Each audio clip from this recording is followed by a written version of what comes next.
Bienvenidos a la Unión Soviética, donde el día de hoy hablaremos sobre 10 aparatos médicos de la antigüedad.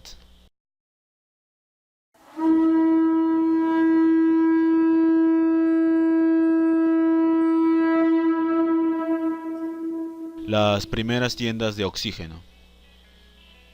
Sistema para suministrar oxígeno en 1920. Las tiendas de oxígeno se usan sobre todo en niños a los que resulta incómodo o difícil colocarles una mascarilla de oxígeno o cuando el paciente requiere concentraciones de oxígeno elevadas.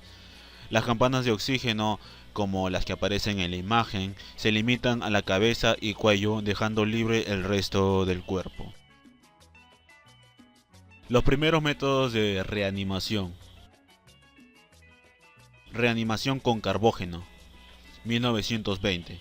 Inhalar esta mezcla, que es 5% de dióxido de carbono junto con un 95% de oxígeno, provoca en el paciente una angustiosa sensación de asfixia. Como consecuencia, la respiración se acelera aumentando la frecuencia cardíaca. Esta mezcla gaseosa fue preparada por primera vez por el neurólogo húngaro Ladislas J. Meduna, con un 30% de oxígeno y un 70% de dióxido de carbono. Durante los años 40, el doctor Meduna la empleó en más de 15.000 tratamientos como cura para la neurosis, el tartamudeo, la ansiedad, la colitis hepática, la frigidez y la homosexualidad, entre otros. El carbógeno, conocido también como mezcla Meduna, se consideró una de las drogas psicodélicas más potentes, similares al LSD y la mescalina.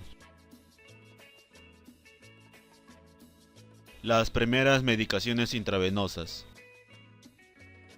Hoy en día todos conocemos los beneficios de administrar la medicación intravenosa, es decir, directamente a la vena. Las primeras inyecciones a sustancias por esta vía se deben al arquitecto y científico del siglo XVII, Christopher Wren, quien en 1656, con la ayuda de una vejiga de cerdo como recipiente y una pluma de ganso como aguja, realizó y logró introducir vino y opio en la vena de un perro. Tal vez sea interesante añadir que el perro sobrevivió después de tantas horas de embriaguez. Sin embargo, las primeras inyecciones no llegaron a utilizarse con asiduidad hasta el año 1800. El primer Holter portátil, 1949. Norman Jeffrey Holter, biofísico estadounidense, diseñó una mochila con peso de 38 kilogramos que llevaban un electrocardiógrafo que transmitía señal por radio. Este dispositivo permitía vigilar la actividad eléctrica del corazón durante 24 horas a más. Holter donó los derechos de su invención a la medicina. La primera diálisis. En la imagen se capta el momento en el que el doctor George Haas realizó la primera diálisis en un ser humano. Sucedió en 1924 en la ciudad alemana de Gießen. El procedimiento duró tan solo 15 minutos y se utilizó hirudina y un anticoagulante extraído de la saliva de las sanguijuelas. Haas presentó sus resultados ante el Congreso de Internistas alemanes, pero no recibió aplausos, sino burlas. Consideraron que esta era una técnica imposible de aplicar y que con ella jamás podrían mantener vivos a los pacientes urémicos.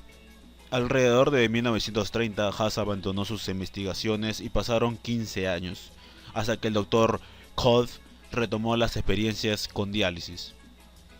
La hemodiálisis, que comenzó a desarrollar a partir de los años 60, es decir, casi 50 años después de los primeros trabajos de Haas.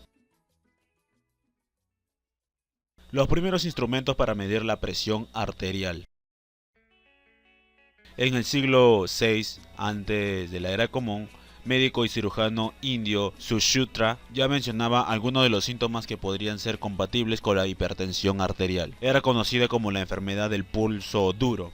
Su tratamiento consistía en realizar cortes profundos a las venas, ya que el sangrado equilibraba las presiones. En las imágenes vemos el sismógrafo de Marey en 1860.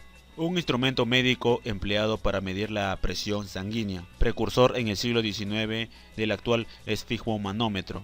Este modelo está compuesto por una palanca cuyo brazo menor se aplica sobre una arteria, ordinariamente la arteria radial, y cuyo brazo mayor está destinado a transcribir sobre una banda de papeles las pulsaciones arteriales amplificadas. Los primeros audífonos. Los primeros audífonos. Sistema muy primitivo de audífono inventado por Graydon en 1880, basado en la transmisión ósea del sonido. Este audífono para sordos de Richard Rhodes en 1879 utilizaba la conducción ósea para mejorar la audición. El audífono consistía en una lámina de goma dura con un mango que se apoyaba en los dientes para transmitir las vibraciones sonoras de la cobertura ósea al oído interno. Los primeros estetoscopios. Este primitivo estetoscopio perteneció a su inventor, el Dr. René Laennec, 1781 a 1826. Se encuentra expuesto en el Museo de Científicos de Londres. La idea surgió cierto día en el que el doctor observó casualmente a unos niños jugando con un pedazo largo de madera. Unos hablaban mientras otros escuchaban desde el otro extremo. Más tarde tuvo que examinar a una mujer joven con un problema cardíaco y debido a la cantidad de grasa y la posibilidad de pegar al oído el pecho no era aceptable debido a la edad y al sexo del paciente. Recordando a los niños, enrolló unas hojas de papel formando un tubo. Uno de los extremos los puso al pecho de la mujer y del otro lado su oído. Con este método podía escuchar los sonidos cardíacos, inclusive mucho mejor y de una manera más clara que pegando el oído. Ese mismo día mandó hacer el instrumento en madera, de unos 30 centímetros de largo y 4 centímetros de diámetro. Había nacido el estetoscopio y dio inicio a la era del empleo de los métodos diagnósticos para complementar la información tradicional. En 1819, Laennec publicó su famoso tratado sobre la auscultación mediata, que es un texto clásico de la medicina. Allí escribió los sonidos del tórax y sentó las bases para la neumología moderna. Los primeros forceps obstétricos. Aclarar que estos métodos tan agresivos son de una época en que una cesárea era una muerte casi segura y se usaban principalmente para intentar salvar a la mujer. Actualmente la aplicación de los forceps obstétricos tienen unas reglas muy claras para no dañar ni al feto ni a la madre. Pero esta historia negra, entre comillas por así decirlo, de sus orígenes hace a las mujeres exclamar con horror solo de oír la palabra. Esperemos que con un tiempo se adquiera la conciencia colectiva de que ya no se usan así. No son instrumentos de tortura, sino herramientas para ayudar en el parto para conseguir un mejor resultado materno-fetal. Los primeros electrocardiogramas. Los primeros electrocardiogramas de la historia se realizaron con aparatos tan voluminosos como los que se ven en las imágenes que estoy mostrando. El electrocardiógrafo o galvanómetro de cuerda pesaba más de 250 kilogramos y necesitaba 5 personas para su manejo. Los pacientes debían sumergir sus extremidades, o sea ambas manos y pie izquierdo, en una cubeta con una solución de salina. Las señales viajaban a 1.5 kilómetros a través de los cables de la red telefónica de Leiden, desde el hospital donde se realizaban el examen hasta el laboratorio de fisiología para su registro. Sin duda, un ejemplo temprano de la telemedicina. En la imagen que te estoy mostrando, el galvanómetro de Eindhoven, por el que su inventor, el fisiólogo holandés Willem Einthoven, de 1860 a 1927, fue galardonado en 1924 con el Premio Nobel de Fisiología y Medicina. Con su galvanómetro de cuerda registró la actividad eléctrica no solo del corazón en 1903, sino de la retina, los nervios vagos y del simpático y del tono muscular. Como algo extra tenemos a los primeros termómetros.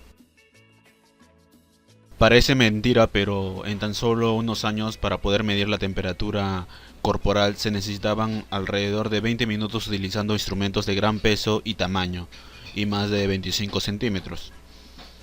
Hoy en día existen diminutos accesorios que se conectan a nuestro dispositivo móvil y lo transforman en un sofisticado termómetro de infrarrojos. Registra la fiebre, sugiere la dosis de antitérmico y avisa cuando te tocan las tomas. Estos grandes cambios se los debemos, entre los otros científicos, al médico inglés Sir Thomas Albute en 1866, considerado el inventor del termómetro clínico. Sir Thomas consiguió medir la fiebre de sus pacientes en tan solo 5 minutos y redujo su tamaño a la mitad, es decir, alrededor de 12 centímetros. De esta manera terminamos con este vídeo. Te estoy dejando en pantalla algunos vídeos anteriores que también te pueden interesar. Suscríbete si aún no lo has hecho, pulsando el botón rojo de suscribir en la parte inferior. También puedes seguirme en mi página de Facebook, que estoy dejando los enlaces en la descripción del vídeo. Y conmigo será hasta otra oportunidad. Nos vemos, saludos.